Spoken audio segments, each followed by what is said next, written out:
You're still watching The Score. Now, just like last year, NCAA Season 94 ended in bitter disappointment for the LPU Pirates. They could not stop the rampaging Sadbeta Red Lions from claiming a three-peat in the men's basketball tournament. Now, the Pirates' quest to break Sadbeta's dynasty will only get tougher next season, with their MVP CJ Perez moving on to the pros. So, our question here, and sakto naman Coach Topex is here, is well, let's start with LPU first. It's never fun to talk about the season that ends in disappointment, but we feel that you're exactly the kind of coach who will put things in context. Okay, put everything in proper context. So, what was the meaning of this tournament for you and your team, even after bitter defeat? Well, what's good about our team when we started building it, we're about the vision. The vision of the team is to be there, to be on top, to have a winning culture. And it's just like any vision, it's not really clear. You just see us as a path, but walang klaro. Good thing that it's not a goal-oriented team. When you say goal, it's about the wins. It's about winning a championship. It's like championship or nothing. Yeah. Kung di tayo na championship, galit-galit na tayo, wala tayong magkita-kita. Yeah, again, I guess the blessing also for me there is you have a support group, the management that believes in that vision. Kumbaga, naniniwala sila eh. When we were on our first 2 years, we were struggling, but you could see RPL really getting so excited. So there's the buy-in. Again, obviously it's not easy to lose back-to-back championships, but it's all about taking the small wins. What are the small wins? This is our 6th year or 7th year in the NCAA, and we've been in the finals twice already. I don't think that's a small win, Brad. Hindi small wins yun. Another thing siguro, it's you saw how the students really supported you. Yung festive yung scene sa school, it really brings joy to the management, to the students. And actually the day after we had our dinner, kumbaga parang sobrang dun sa school eh, parang may namatayan ba na. So you feel that these students are really connected to their teams. May emotional investment na. And then now, again, talking about those small wins, now students are proud to be students of LPU.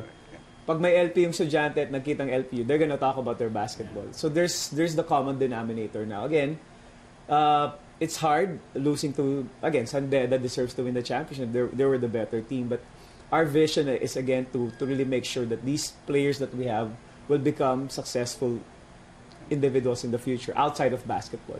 At sakto naman si Kuya Nash dito dahil may words of advice din sa'yo si Kuya Nash. Ano yun, Coach?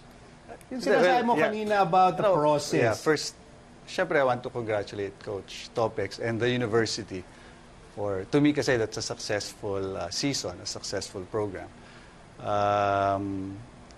My only advice is huwag mainit. Okay, as long as you you stay patient with the program, the school stays patient with the program, good things will follow after. Okay, and well, I experienced that before. But ang problema, the only difference is I didn't have that support group. So, but now, sabi mo, you're fortunate to have that support group. I think good things will follow. Sa nakikita ko, ang ganda nung pag-develop ng role. When I was coaching FU, you were already coaching Lyceum. And nag-tune up tayo. Nakikita ko yung growth. And I'm happy to see you in the finals. Hopefully next year. Hindi ko alam small wins pinag-uusapan ito. Hindi ko alam small wins doon eh. You're accomplishing big things. But I think people are also wondering, no? I'm sure they're watching and they admire how you handle everything. But your competitors, you want to win, and it must be tough to deal with losing, to deal with not achieving, a certain goal that you set for yourself. So, ikaw, Coach Nash, you've had that experience of losing in the finals, losing big games. How does a coach like you deal with that? Well, speaking from experience, okay, 2014 we lost to NU in the finals. Nobody likes losing, of course, diba? But we use that as a fuel for the next season. And luckily for us, we were able to get over that hump, okay, winning a championship in 2015. But again, even if we lost that, back-to-back natalo kami sa finals, we would still push through with the program, katulad ng ginagawa niya dun sa LSU. To us, ginamit lang namin na motivation for the following season. So, alam ko mahirap kalimutan, but the earlier you forget about it and you learn from it, then mas maganda yung abante mo. Do you ever forget it? Do you ever forget those like losses that sting, and then ano ba, after a few years ba makakalimutan mo na siya, or Well, of course not. Once in a while you still remember. But ang importante, especially I think that's my personality, the more important thing to me is the next one. What's in front of me. And what, like in your case, Coach Topex, what was in front of you even after the loss was you're still the coach of your players.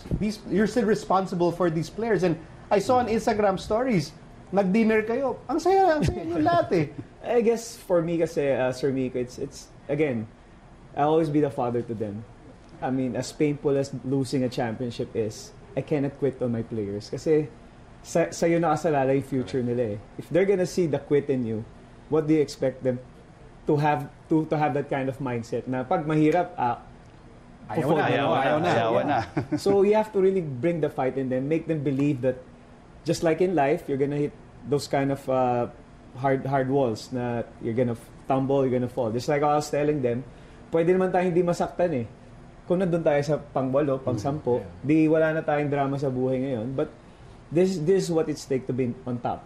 So there's gonna be heartaches, there's gonna be pain, there's gonna be victory, there's gonna be celebration, but we're always gonna take that route. You know, that's why, just like what Coach Nash mentioned, we're excited for season 95. So we have to let go of that pain, learn from it, and grow from it. Yun yung mahalaga sa amin ngayon. Kasi we'll never stop. Kumbaga, yung journey namin is really the vision, and that's to win a lot of championships. It might not be the last 2 years, but it might be the next 5 years.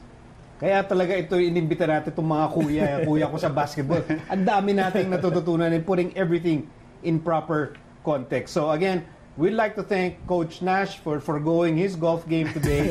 And Coach Topex, do not stop. Don't stop working and don't stop believing. Thank you, coaches, for joining us today. Thank you very much.